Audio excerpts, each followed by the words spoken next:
Houston. Houston, we have a problem. DJ Apollo has landed. I repeat, DJ Apollo has landed at Hipmix 88.9 WEIU.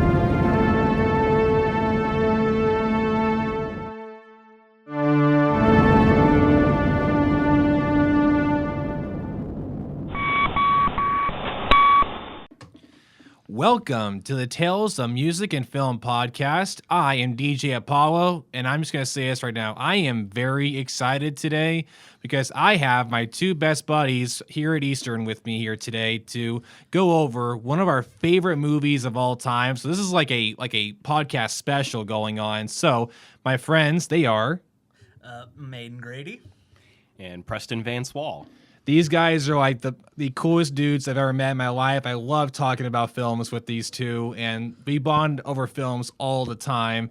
And I've been wanting to get them on here for weeks now. So to finally have them on here is a dream come true. And the movie today we are covering, what is it, guys? We are covering Blade Runner 2049. One of the best sci-fi, if not one of the best sequels of all time.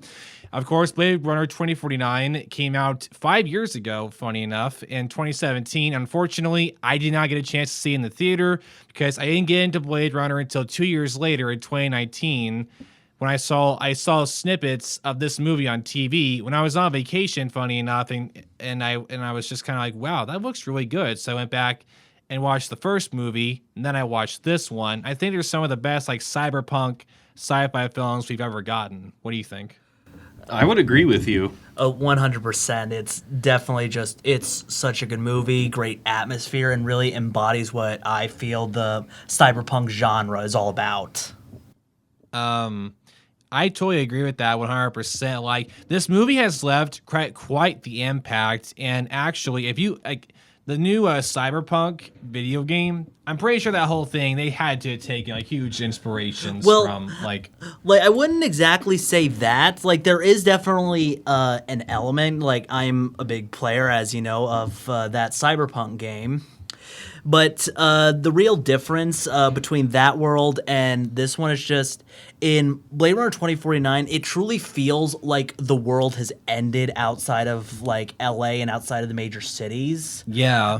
But in the Cyberpunk video game, it has a lot more environment outside. There's a whole segment outside the city. There are characters that completely leave the city. So there's just a lot more. So I feel like in 2049, the world feels much more like it's truly falling apart. Yeah, dude, the whole atmosphere, like, before we get into that, like, I gotta ask you guys, like, what do you like about this movie? Go first. You know, I feel it was very ambitious, and, like, with the intent they had, making a sequel is always kind of an ambitious thing for something as iconic as Blade Runner. Yeah, very. I appreciate the leap they took. Oh, yeah, 100%. I mean, like, there's a lot of people don't know. It's like, dude, the amount of pressure you have on making a sequel, a lot more goes into it than you think. Is like, how do you top a movie that had such an impact? Yeah, I 100% agree with that. Probably the other thing that I love is how it doesn't rely heavily on fan service. Like, I know we've talked about this a lot. Oh, yeah, we have. Like, Harrison Ford, the original Blade Runner, doesn't show up until the last 40 minutes of the film. And even then, he doesn't take away from our main character, Kay. He is a supporting character. This is primarily Kay's story. And on top of that, the film doesn't cater so much to new viewers, like constantly needing to explain everything that happened in the past movie. Like, this definitely feels very much like its own film. Personally, I watched Blade Runner 2049 before I watched the original one, and I was still able to follow the plot of this film. But after I rewatched it, after watching the original, there was just so much more to it, and I realized like the subtleties and references to the original. Yeah, 100%. Totally agree with that. And I actually had the very awesome pleasure of typing a paper over this movie last semester for one of my film classes. And one of the main things I love about this story, this has to do with the movie itself, is that we have a hero or a protagonist that doesn't matter. We're like, what this movie does is, okay, see, it takes that chosen one story plot that we've seen before with like Luke Skywalker in the Star Wars trilogy, where like he is the chosen one, he will save us all. And this film turns that whole trope on its head, where it's like we have a character who believes he is the chosen one, then finds out, oh, it's not me. But I still choose to be the hero at the end, and I choose the most human thing that I can do. What do you think on that? I think that's a really good way to put it. I guess I never really thought of it having like a chosen one kind of plot, but it really does. And I really like Aiden said, the way that they keep the story focused mainly on Kay, but it's got good supporting characters. Like, there's Deckard. I really enjoyed Deckard's character in it. Yeah, and trying to think, because with my paper I talked about how like at the end of the story, like throughout the whole movie, Kay is just like it's even more scary that he even acknowledges what he is. You know, it's like when he's talking with his boss or whatever, she's telling him like, listen, you're living just fine without it. And he's like, what? She's like, a soul? Like he knows that his memories are fake and that he's just a 4-year-old, he's just a 4 lifespan robot, basically, you know, like. And it makes it even more scary that he doesn't even try to like live for himself. It's like, I know what I am. Like, what else am I supposed to do? You know? Yeah, but even then, just when he initially then believes that he is the chosen one at the memory facility, when he realizes the memory is real and he believes it's his own, and then he just gets so frustrated that like he has been beaten down, told he has no soul, and then he now believes, I truly have a soul, I am alive, I matter. And then once he realizes that it's not, he is torn down. Yeah, like, dude, one of the best like moments in this movie is when the realization kicks in. Where, do you remember the name of the chick who only had one eye, who told him that Rachel had a daughter and not a son? Dude, I'm telling you, that whole scene when he slowly realizes, like, that is, dude, I'm telling you, Ryan Gosling, who plays Kay in this, like, I think this movie was his best performance. Like, his acting in this was like top notch. He was the perfect casting for this, especially with like that scene when he slowly realizes. You can just see him, like, he's completely broken. Like, he spent so long fully believing that he was, you know, like he's real, but that whole thing just crashed and burned right in front of him.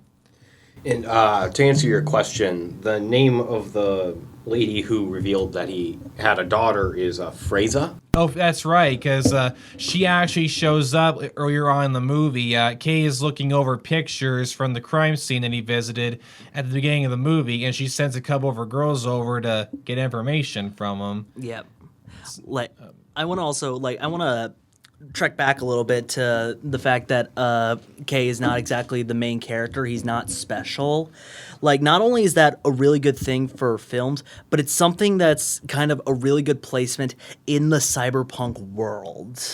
Yeah, because everybody's kind of like fighting for themselves. Like, the main theme of these two movies is like, what does it mean to be human, or like how to live a life in this world? What does it mean? You know, like.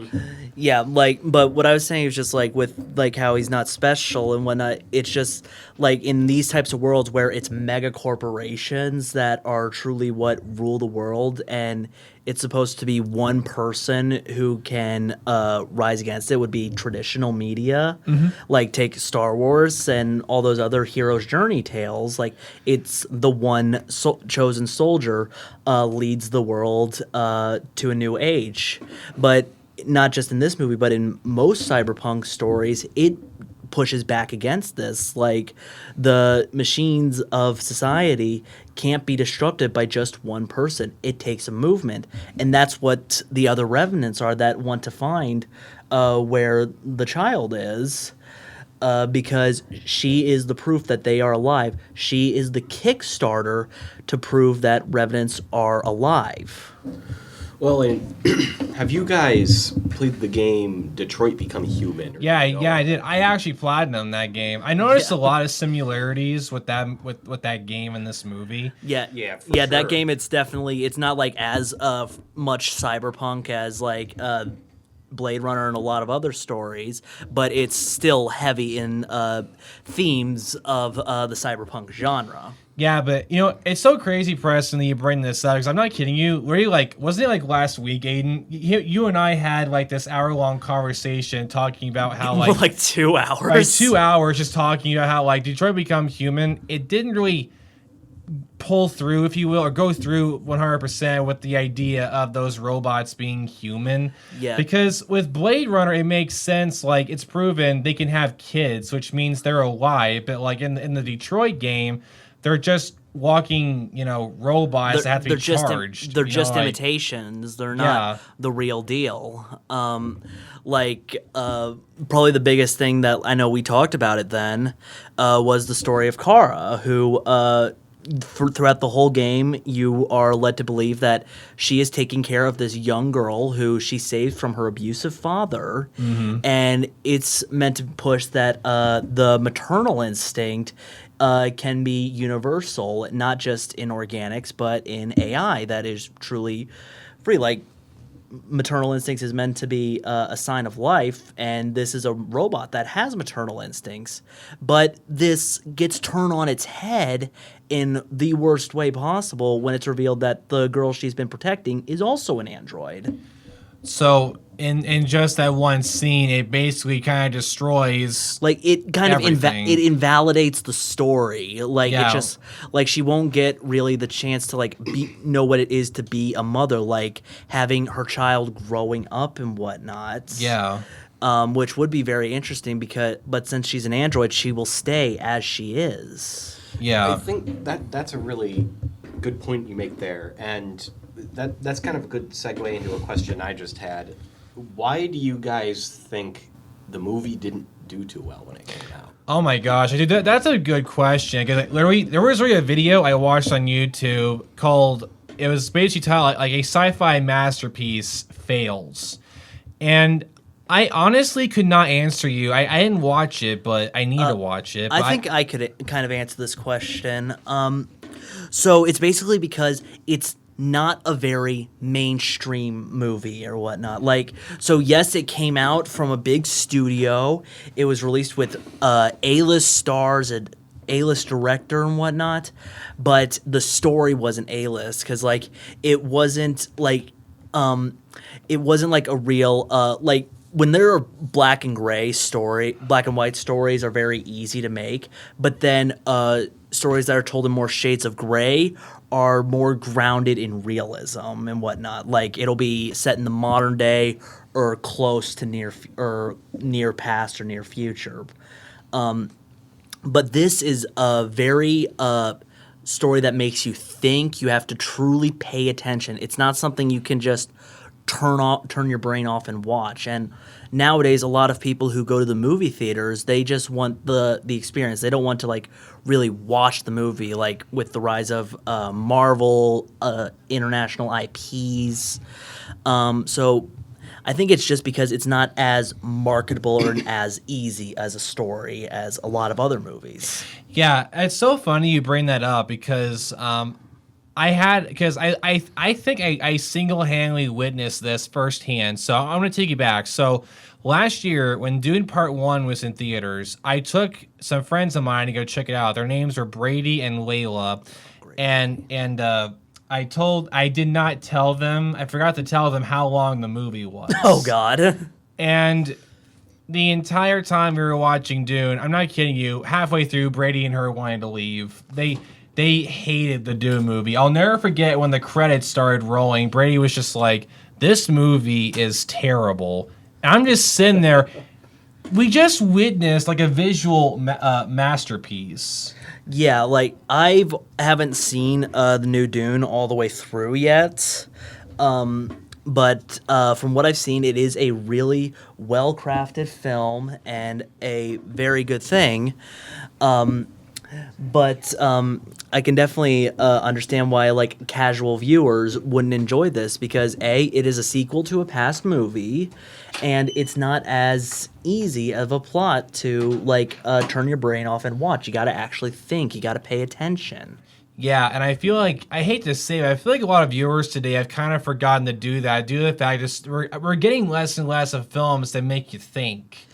Like, we don't get those that much anymore. Do you what's your opinion on that? Do you think we get a lot of those? I really don't think we do. Like, Well, I at least don't think we do from mainstream films. Like, I'm a big endorser of indie medias and whatnot and self-produced films because they're not trying to appease a studio. It's an artist having a vision and creating it.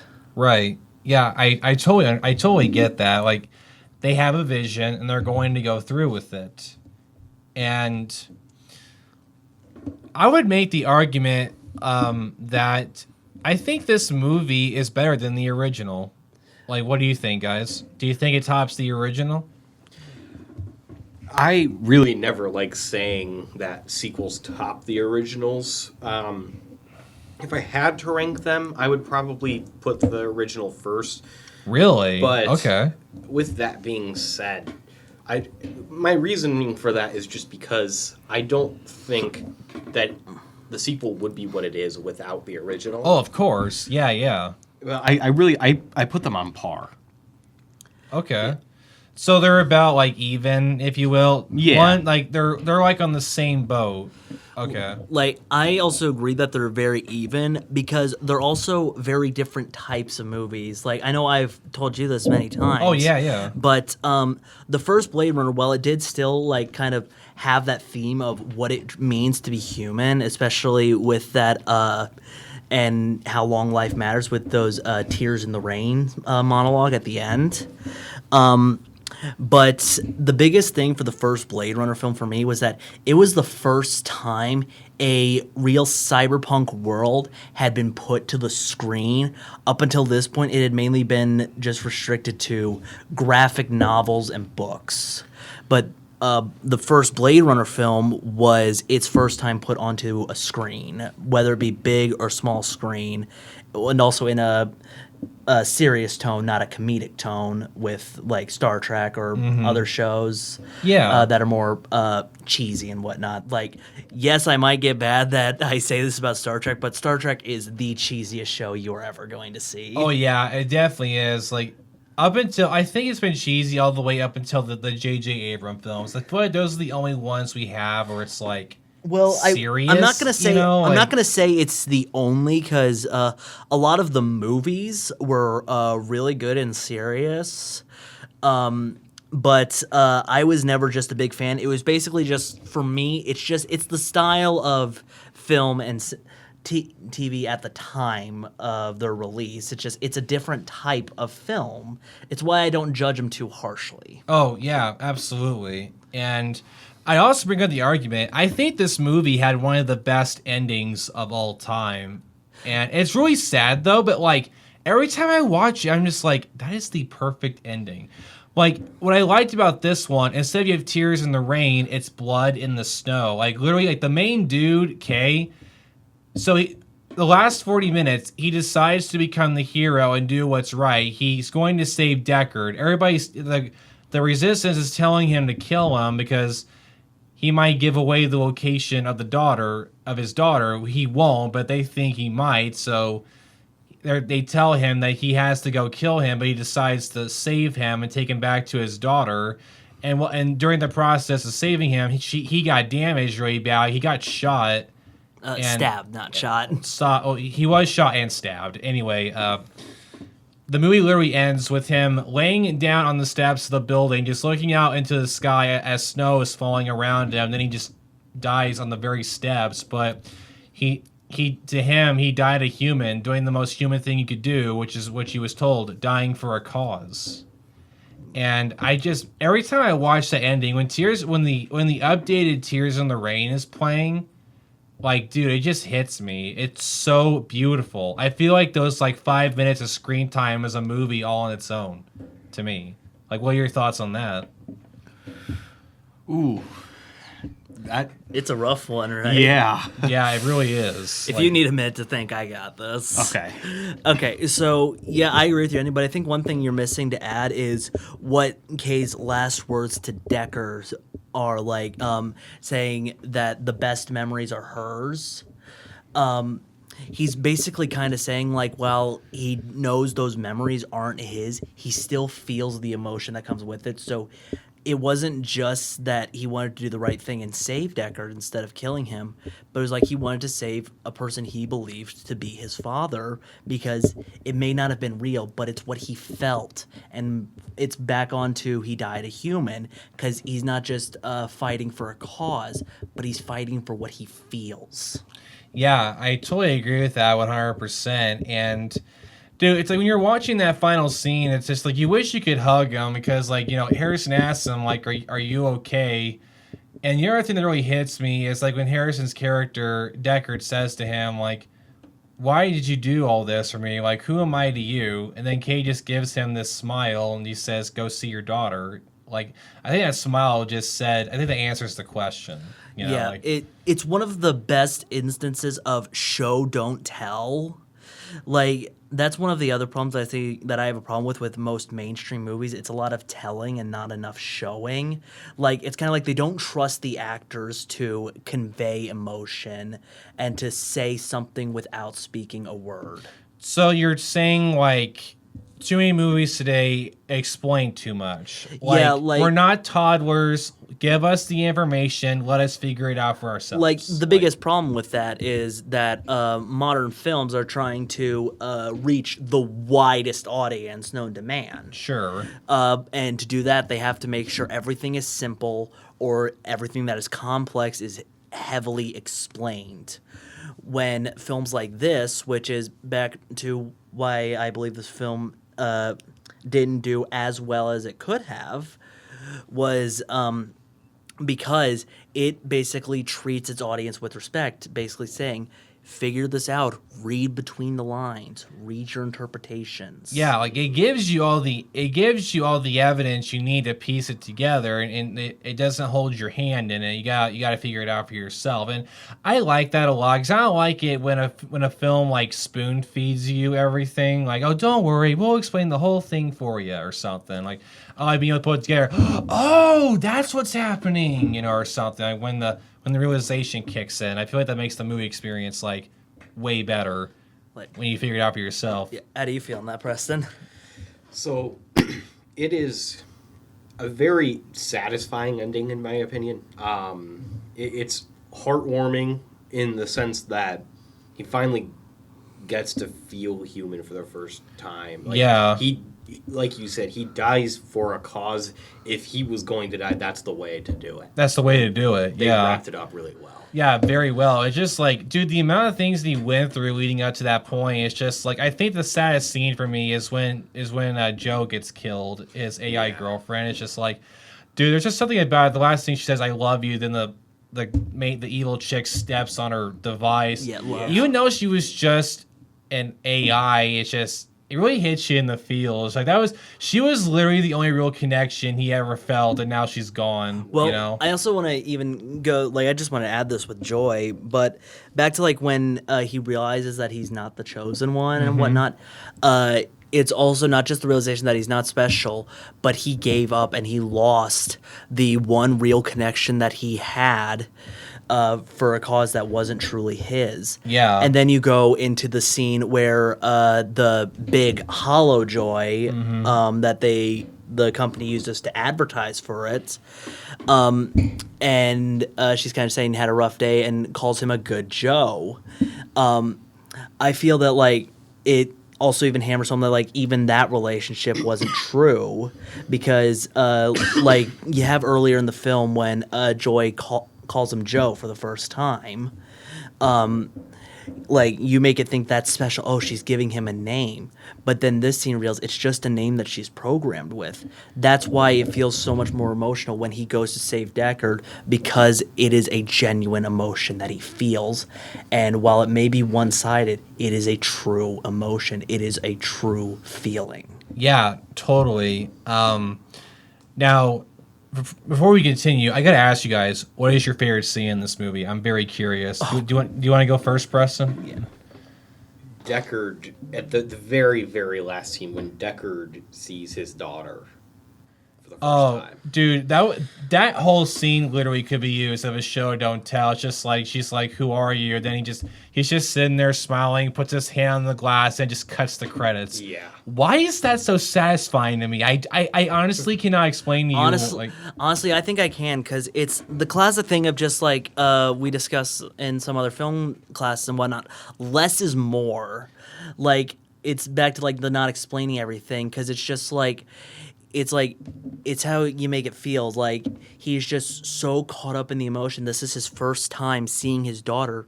There are no words that can be said. Just the feeling of just like wanting to have your hand, even if it's through a glass window, touch your daughter. Like, when the moment you realize, like, this guy has been living by himself for 30 years, you know, like, no connection with anyone. Like, once Rachel died, that was it. No more connection with literally anyone. Yeah, since she died during the childbirth. Yeah, childbirth, yeah. To deal with everything to keep the child hidden, he had to completely disappear. Yeah, I love his line when Kay's talking to him at the abandoned Las Vegas city. You know, he's like, "Why didn't you ever try to find her?" And Kay and Decker's just like, "Sometimes to love, you have to be a stranger." Yeah. Yeah. So yeah, I get that being Preston's favorite scene. Yeah. Oh yeah. I don't blame you one bit for that one. Now, what about you, Aiden? Oh god, there are too many just for me to say this one is my absolute favorite, and I say that a lot because for each scene that I like, there's a different reason, and each reason is a good one. So I'm just gonna list them, and I'm gonna just do this rapid fire. No, it's all right. Go ahead. We have plenty of time, so you don't have to rapid fire it, but go Okay, ahead. so first one is the opening scene right before Kay shoots Dave Bautista's character. I can't remember his name. Yeah, but dude, can we just say right now, I think, dude, he stole... Even though he was in the movie that long, He stole his scene. He stole his scene. Like, dude, he is such a great actor. Yeah. That whole scene with that whole opening with him was so iconic when he goes, "Because you've never seen a miracle." Yeah, and like, it just makes the hair stand up on my arms. Like, yeah, oh, and man. that's back to why I love that scene, because like in too many movies, like the intro doesn't have as much to do with the rest of the movie. Like, yes, it sets the events in motion. That's him finding the tree and Rachel's body. But that line of "you've never seen a miracle," like, it hammers home just like what happened and how he can understand things, and it's still something that sits with Kay. And I'm just like, it's a very unique thing that you don't see in cinema all the time. Then the next scene I really like the scene when Jared Leto is examining the new Revenant. Yeah, where like you see the girl fall out of like that plastic covering, and she hits Yeah. the ground. She's like covered in like this slime or whatever. Yeah, but like just like the way he caresses her, the way he talks, it makes it like you get into his head really, of just like how he sees himself as the god of these creatures. He is their creator. He decides when they live and when they ultimately die. Yeah, now I'm kind of curious though. There's a scene I don't understand. Why did he stab that droid girl? Like, why did he do it? Do you know why? Because I feel like it's symbolizing something. Because Like it is. It's back to what I said. It's him symbolizing he is their master. He controls everything. They're when they are born and when they are die. They die because like he instigates when she falls out of the plastic bag. And then when he's done examining, just to look at this new creation, just to see if it works or whatnot, and it's just like, okay, you've served your purpose for what I need. And it's also just hammering home how disposable humans think these things are. yeah. Oh, dude, that's a really good way to put it too. You want to add on? That makes it so much more powerful with Kay's sacrifice. Yeah, and also like even more sinister for Jared Leto's character, just like, and humanity as a whole, like they see these revenants as like they're completely less than anything. Yeah. Yeah, dude, both really good scenes. Do you have any others? Or Yes, I got got two more.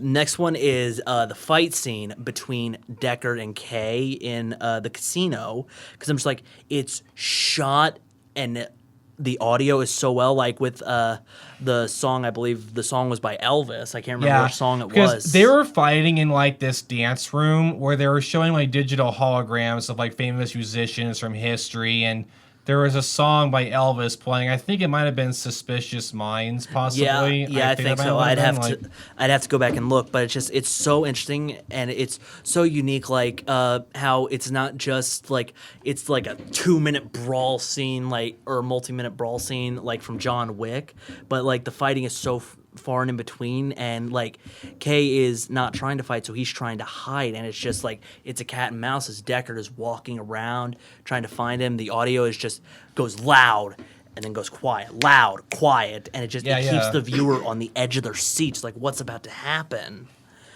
Yeah, I totally get that. And also, I like to add, the fight scene felt extremely real to me because it felt like this is how real people would fight. They would be doing like all these fancy kung fu moves you see in like the John Wick movies. Well, it's just it's a like, different type of fighting. Like I always say with the John Wicks, like it's style, but it's also just like in context of the world. Like these are all highly trained assassins, but in this one, these guys are their main use are guns. So their main fighting is basic street brawling, no dedicated styles. It's basically like boxing, just block punch. Not a lot of grapples and whatnot. I think that's part of the reason. This might seem kind of random, but I really liked the movie Shang-Chi, the Marvel movie, because it was such a unique fighting style that you just don't see very often. Like, oh yeah, sure, I get that 100%. Well, I think it's something you don't really see in American films, at least.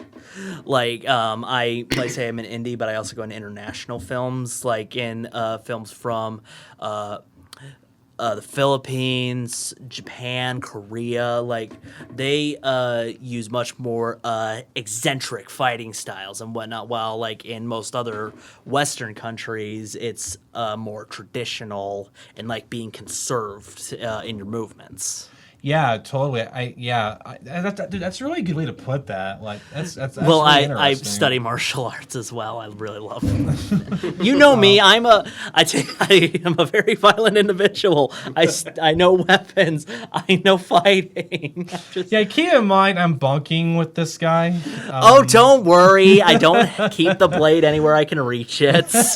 Most of the time. Most of the time. Okay, but then to the final film scene that I love so much is the scene where the giant Joy is talking to Kay, just because of like how like that one, like plot wise it's good for what's happening, but that is one I love purely for how it is shot cinematically. The overarching size of Joy, like how it's just like this is what the corporate wants to feed him. It's so big, it's so powerful, overpowering and whatnot. Using the neon lighting to light up Kay as he stands in the rain. It is just I could go on for hours about every small detail about that scene and how I love it. Just slight shifts in both Kay and Joy. The design of Joy, instead of being like Kay's more traditional looking Joy, this is more like what is usually deemed as just like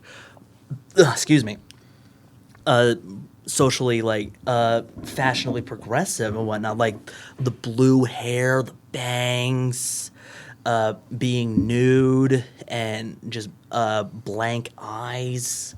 Just it's such a different version of Joy, but she's programmed to be similar to his. Yeah, that scene is very powerful indeed. Now, this question for me is actually really hard to answer myself because I'm in the same boat as you guys. Where there's too many scenes in here that call as a favorite. But personally, I think my favorite scene, maybe a surprise, but it's actually the scene when Kay goes back to his apartment for the first time, where he's walking up the staircase and you see that somebody sketched something on the door of his apartment. Oh, Skin Job. Yeah, Skin Job. When he goes back to his apartment, I don't know why. Getting to see like his home life was so cool to me. I loved the design of his apartment. I just thought it looks cool, especially like the kitchen area. It gave me like serious like Ghost in the Shell vibes. And I just thought it was so cool, like seeing Joy for the first time. Like the movie's kind of fooling you. Like you hear her voice in the background, so everybody's thinking, "Oh, it must be a real person," but where's she at? I don't see her. Then the computer turns on and the hologram show. They're like, "Oh, it's kind of like a shock value. Like, oh my gosh, this guy is really alone. He's talking to a hologram." Like yeah. And it just that whole scene to me, I thought was so cool, establishing like what his daily life looks like. It's kind of sad, but to him, it's the most normal thing he has. And I think it's so cool getting to see the inside of how our main person lives he or she's life. I think that's pretty interesting. So I really liked that scene. It is a very unique way to display a backstory. Like, you see things similar to that in some movies. Like, as weird as this sounds, in the Lego movie at the beginning, where you see Emmett. Wow, what an example, Preston. Such a drastic change. Yeah. Just Emmett going through his day-to-day life, Yeah. Not in the way that Blade Runner 2049 did it. That was different. But there are a little bit of similarities. Like I know exactly what scene you're talking about, and it makes sense. It kind of shows you he's doing the same thing over and over and over. Right. No sense of like real joy in his life. Like I want to go back to like just the looking into Kay's apartment that you said, but it's also just like how it reveals his character. Like you can reveal details of a character's past by just their home and their environment. Like take our room here on campus. Like we have our 2 TVs, our computers, basically like saying we're very tech, we're very media based. Then we have our posters. You've got a lot of like classic rock, some classic films posters. And then me, I have a poster of Joker, Blade Runner, and 2 video game posters. Kind of just like, I like games, I like films, I'm very nerdy and whatnot. But then here in Kay's apartment, he doesn't have anything decorative. It is very barren. It's very plain. Yeah. Because of how he is and what he's told he has to be, he doesn't have a personality. It's basically just the fact that he's nicknamed during his test to make sure he's okay and check his emotions. He's considered Constant K. He is a blank slate. He doesn't have any personality. Yeah, that is for sure. And Preston, do you have anything to add on that, or? I just want to say, one of my favorite things about discussing film is I feel like half the time fans of the film go even deeper into interpretation than the people who made it even do. Yeah, it's so funny. It's so funny to me because like literally, I was watching scenes from a documentary about the making of Back to the Future. And the main actor, Michael J. Fox, who played Marty, he talks like how the fans come up to him with all these in-depth, looks into Back to the Future. He's like, they know way more about these movies than I do, and I starred in them. No, I just want to say this, like how that's even true for directors. Like, one of my first film projects I did here for one of my classes was giving 30 still frame photos. And editing them together to make a story. And I did one of just like a kid failing to live up to expectations. And I went to Old Main, the castle here, and just sat him down in front of a hall looking up at a picture. And this completely went over my head when I was watching it. But where my subject is sitting down, there's a poster right next, like a banner right next to him that says, unlock your potential. And then I have the cut. So then we're watching it in class, and my teacher's just like, oh my God, that is so glorious. You thought so far ahead. And I was just like, right then was when I realized that. I'm just like, I definitely planned that. That is so funny. I so planned that happening. Like I could even think of, like, even in music, like, the song American Pie. Everyone knows that song. Oh yeah, of The course. levels of interpretation and just how far people have gone down the rabbit hole with the lyrics of that song. Like, Don McLean is like, I did not write this with that intent. Like, Yeah. you've taken it so much further than I meant for it to I be. think that Yeah. I think that's even just a good thing about art in general, like both with film, television, portraits, and writing and music, is that it's not just what the writer or the creator made; it's also what it means to you, what you find in it, what you read into it. Exactly. Yeah, I totally get that. And dude, sometime like you should look up his comments on who does the parody songs again? Weird Al. Yeah, he says he loves Weird Al's take on on the song. It's so funny to me. I'll have you know, I am the biggest Weird Al fan you'll ever meet. He knows Yeah. so many songs by heart, for God's sake. Yeah, that's funny. I've seen him in concert twice. Oh, You man. lucky son of a gun. That'd be awesome. Dude, I'm telling you right now, if we're still, if this year is still going on when the movie comes out, we still have to go Oh, watch it is. I believe We it, have to I talk believe about it. I believe it comes Oh, out. yeah. I believe it comes out in November, if I'm not mistaken. Like, Let me- we so have to go see that whenever Absolutely. it comes out. Now, guys, while we're on the topic of this sequel, I gotta ask you, if a third film was ever greenlit, what would you think it should do? Like, what would you think a third installment should do? I think it would be interesting to take Deckard's daughter and make her like a main character. Yeah, I could see that, but it's like, now would Deckard have a place in the sequel, though? Do you think he should be there or no? Probably not very much. like, if he is, he's got to be restricted to just a supporting role. Yeah. Yeah, because I can't, like, having another one with him as the lead, I'm not sure. Because, like, that one movie is, like, enough. Like, the first one, that's enough. And I think he was in 2049, literally just the perfect amount of time. I think his total screen time was about 12 to 15 minutes. But personally, I do not want a sequel to this movie. Like, I always like, if someone makes a sequel, I'm not going to say, "Oh God, they're making a sequel to a perfect film." I'm not going to watch it. I'll still watch it, but it's just like, it's just my own mind. Like, I don't know how the plot can progress without like truly changing the feel of it. You'd have to make drastic changes to the world. Yeah, because like the only thing that would logically lead to next, that you would logically lead to next is the revolution. But I'm just like, I don't go to cyberpunk stories for revolution. It's a different kind of story. Like, you can have revolutions in there, and I am sure like there are books out there that I have not read that have done it properly and whatnot, but I just feel it's a different type. Like, the main theme of both movies is, what does it mean to be human?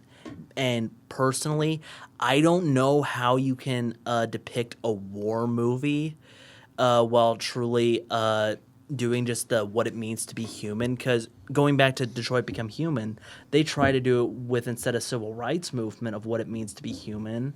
But like, I know it's a bad example. No, but I bec- think it's a good example. Well, it's a good example of how to do it very badly. Yeah, because that's what I'm saying. I feel like this video game is a perfect example because literally it did it in, it's like Blade Runner did it in the best way, and then this video game did the exact opposite. It did it in the like, worst because way. Like, basically, like in this game, it's basically the androids are depicted as saints, while humanity is depicted as the most with so much depravity and evil. And I'm just like, it's just the two extremes. There's no real in between.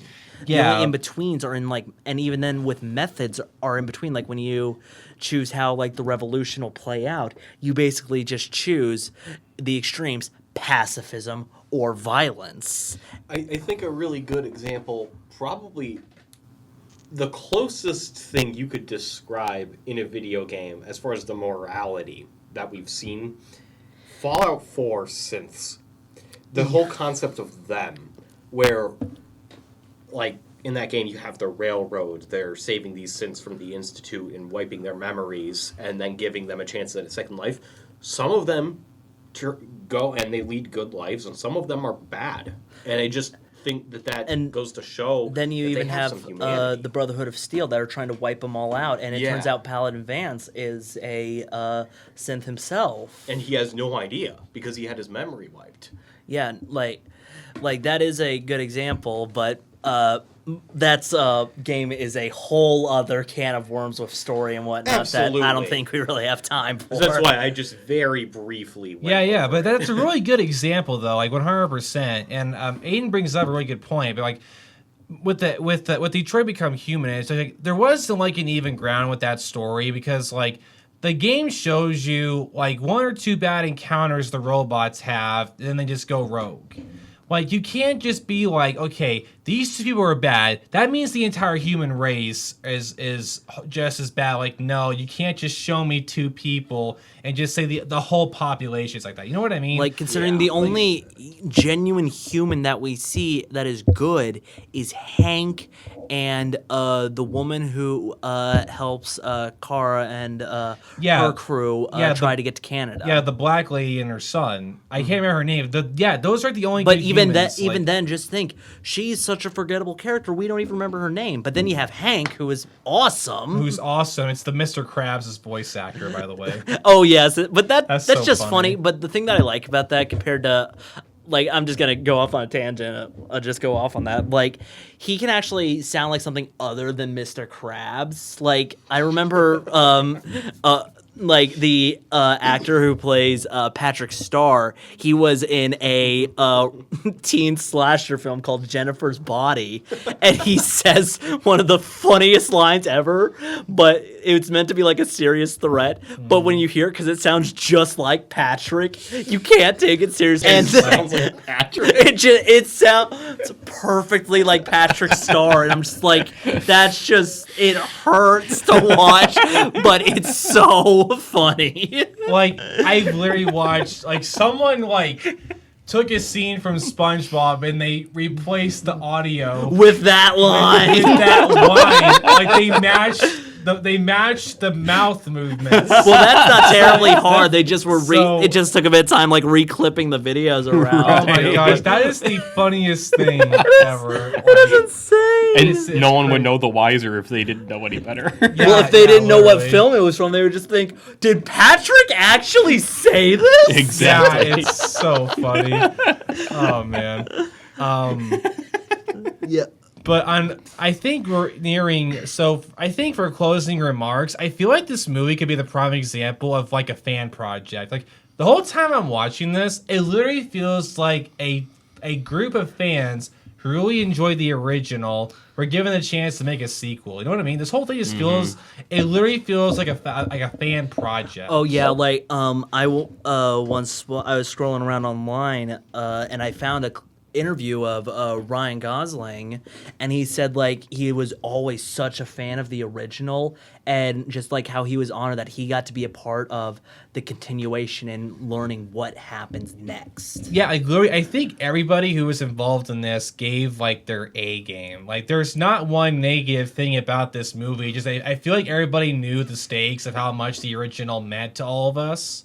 So they're like, they did it, I think, with the best respect possible. It's like, now this brings me to a question. Like, do you guys think this movie could have been improved in any way, like at all? God. Because it's such a good flick. You're watching it. I'm like, can you imagine? Like, is there any way they could have made it any better? Like, honestly, I don't think they could really. Mainly because like the only thing that I think you could change is just like the pacing a bit, but that's only, in my opinion, for the repeat viewings, because like you're discovering the plot slowly and the mystery slowly, but that's the same rate Kay is discovering the story. Yeah, because the viewer is discovering this stuff along with him. It's Yeah, like we're there with him figuring out too. Yeah, and if you subtract from that just to make repeat views much easier to follow and whatnot, and easier to watch, you take away from the first viewing. So it's just like it's a double-edged sword. So, but personally, I think there is nothing that needs to be changed with this movie. And what do you think, Preston? I have to agree with Aiden. He put it perfectly. Like, everything, even the pacing, was done for a reason. It served its purpose. It got its point across. The editing, the graphics were amazing. I really can't think of anything I would improve about it. Yeah, I know. It's such a good flick. Like, I mean, there's even this cool video you can look up sometime. It's a montage of all these beautiful scenes like put together, and there's no like talking. It's just random scenes of like cars driving by, or just establishing shots of like the city and the atmosphere. It's so beautiful. Yeah. Fantastic. So I would highly recommend that. Like, guys, would you highly recommend people check this movie out? Oh, 100%. I will say you have to be in the right mindset. Like if it's a night you're coming home late at night from work, you're tired, you want to turn something on, this is not the movie for that. This is something you need to just be like, okay, I want to watch something that makes me think, that makes me feel. That's the mindset you have to go in if you want to watch this. Yeah, I totally agree. Honestly, though, I feel like this is like one of those films that like I think you should watch with friends who also love it. Because I feel like if you watch it by yourself occasionally, I think that's great. But if you watch it with friends, I feel like it would make it better. And if you haven't seen the first Blade Runner, absolutely watch that first. Yeah, I mean, you can watch this without it, but you'll appreciate so it much more if you know the first one and you like it. Yeah, I totally agree with that. And I own this movie on Blu-ray. I watch it, I think, at least like once or twice a year. It's like just once or twice. It's like possibly 3 or 4 times. I know I should probably up the viewings. Those are rookie numbers. We gotta up those in this bracket. Get them up. Like, how high should I go? You think? like honestly, double digits. It's your own opinion. I was just joking. Like, I don't think there's any movie outside of the John Wick series that I watch more than 3 or 4 times a year. Yeah, because like you've seen my film collection. I've got so many movies. Yeah, I know. Yeah, I know. I think it's so ironic to me too. Like Aiden literally bought a Blade Runner poster just like 3 or 4 hours ago before we recorded. Yes, this. the school was hosting the poster fair. I was just like, Blade Runner. Yes. Like I actually own a theater remake of it's the movie cover with all the main characters on the top. I have it framed, and it's like one of my favorite posters. Yeah. Now, Preston, do you have any Blade Runner merch?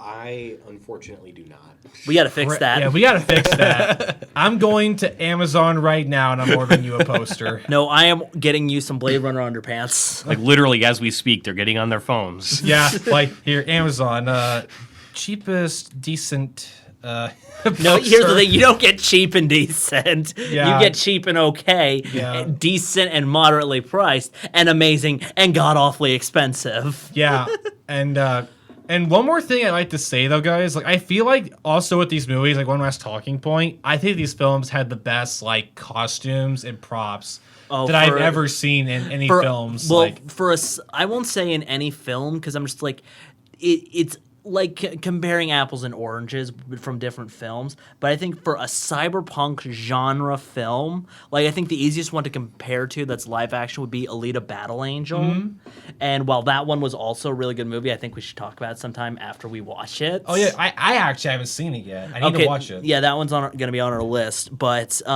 those costumes, they outside of like the mech characters, the costumes feel like more just like traditional street punk streetwear, but like this feels like more cyberpunky, like and film noir style. Oh yeah, I literally. Like, dude, I'm so happy you said that. Like, Preston, I was going to ask you about this. So like, I feel like especially with the Blade Runner films, they feel like a 1940s like detective movie. Oh, absolutely. Like, that's part of the charm. Yeah. Especially the first one. Like Deckard feels like that that classic cop working a case or something. That's the whole point of his look. It's what the film noir genre is. Like wearing a big overcoat, pants, like occasionally smoking something or drinking, being in solitude, carrying only one pistol, using no other weapons, or sometimes brawling. And it got like a futuristic sort of Art Deco look to everything. Yes. Yeah. And dude, like, guys, if you are curious though, like, I want to get onto props here for a minute. I think these movies have some of the coolest like weapons I've ever seen, especially like Deckard's gun. If it wasn't for the fact that I was broke, I would so be making a model of Deckard's sidearm. Yeah, guys, look up Adam Savage's YouTube channel, Test It. Yes, I've seen it. Adam built himself a replica Deckard pistol, and a friend of his actually owns the original pistol that was used in the movie. Wow. Okay, I need to find his address, then I'm breaking in. Yeah, dude. Not just that. His friend collects movie props. He has probably over millions of dollars worth of props that were used in film. Like, does he get them at auctions? I don't know. Yeah, like, no, that's where you would get stuff like that. Yeah, once movies are done, studios will usually donate them to an auction house, just to make some extra money back. Just like we're not going to use this. We'll go ahead and just pawn this off. Yeah, like, dude, it's so awesome. Like, Adam is literally, I feel like, how all of us are going to be when we enter our 50s. Like, the minute the guy opened out the bag with the gun inside, but he was jumping around like a young boy in a Lego store. Like, he was so excited to see the gun. It's so funny to me. Everybody in the comments section was like, Adam, you could have waited until his back was turned. You could have swapped it. Like, that's what I would have done. Like, that's just so funny. It's like I'm sorry, I may be a rude and mean person, but I'm so taking that gun. Yeah. It's like we were saying, he keeps his knife where he can't reach it most of the time. Most of the time, yeah. Okay, stop with that. You're painting me as a very violent and dangerous menace to society. And you're not? And you're not? I hate you both. I am a sweetheart. I am a sweetheart. People love me. I know Kelly in the news station loves me. Okay, like, we love you, buddy. We love you. You're just sounding like Homelander right now. Yeah. Oh, man. I will use my laser eyes and I will burn a hole through your skull. Oh, man. All right, well. So props. Guys, props. But it was so cool to me. Like, Adam was literally looking over every detail in the gun. Like, the pistol had, like, little scrapes on it. Like, dude, the amount of detail in just that one gun is just so awesome. And, just the costumes and props in this, I think, really stand out from most films. Like, does anyone else want Kay's trench coat? Yes. Every time I watch it, I'm like, I gotta get a replica of that coat ASAP. It looks so cool. Stop doing the Indiana Jones cosplays. I just want do Kay. Yeah. I just want a noir coat in general. Yeah. Well, you can honestly go to any Goodwill and you'll find something like that. I've done a couple cosplays, and half of like the base clothing items I just get from Goodwill. Yeah. So anyone listening, if you are cosplaying and you need some clothing items, go to Goodwill. There is a good chance you can find what you need. Oh yeah, I second that, dude. I found all kinds of like really good like clothing for costumes and at Goodwill places. Whatever you do, don't buy the underwear. Goodwill has underwear? Hey guys, let me tell you something. Let's talk about clothing right quick. So I've never actually cosplayed before. It's a lot of fun. Like, yeah, it's just like the feeling of just bringing one of your favorite fictional characters to life. So it's like Halloween for adults. Literally, yeah. That's all it is. That's all it is. Except we don't get candy. Dude, it's Halloween for me every year. Like, especially when you go to conventions. Dude. Like that it's the best experience you'll ever have. Like going to places, like Wizard World and fan expos. Scary cons, they are the most fun trips ever. But so that is the review of Blade Runner 2049. Like, guys, I cannot express enough how fun this is having you two on here. Assuming our schedules cooperate and like more for evenings after we're done at the news station, we should be able to come on for more episodes. Yeah, I'm gonna try to change this up and do this in later hours because, like, oh man, I cannot express to you guys like how fun it is to have friends on here that I can relate my love for film with. So like, it's not, so awesome. yeah, like how it's not just you sitting in this cold, dark room by yourself. Yeah, yeah, like, dude, literally the first 6 episodes that I recorded, it was literally just me. It was fun, but like by the time 7 rolled around, I'm just like, all right, I gotta get people on. So this week I got Marshall on for episode 7. Now for this one, I got you guys. So I'm finally getting into. So yeah, but if you definitely change your schedule to start doing this later in the evenings, I'll be able to come on more often. Yeah, Oh, yeah, absolutely. for sure. Yeah, but like I said, this was a load of fun. It was so awesome getting to hear your guys' insight on this. I loved the scenes that you picked and why you liked this movie and everything. Like, just getting to interview people to learn why they like something is so intriguing to me. Like, it's just so cool. And I just want to say thank you for being on this episode. And I will not announce yet what I will be covering in the next episode. I want to keep it a complete secret. But until next time, this is DJ Apollo here on Tales of Music and Film Podcast. All right. This is definitely a lot of fun here, and I'll definitely be returning. Yeah, it was a pleasure to be on. All right, and we'll see you next time.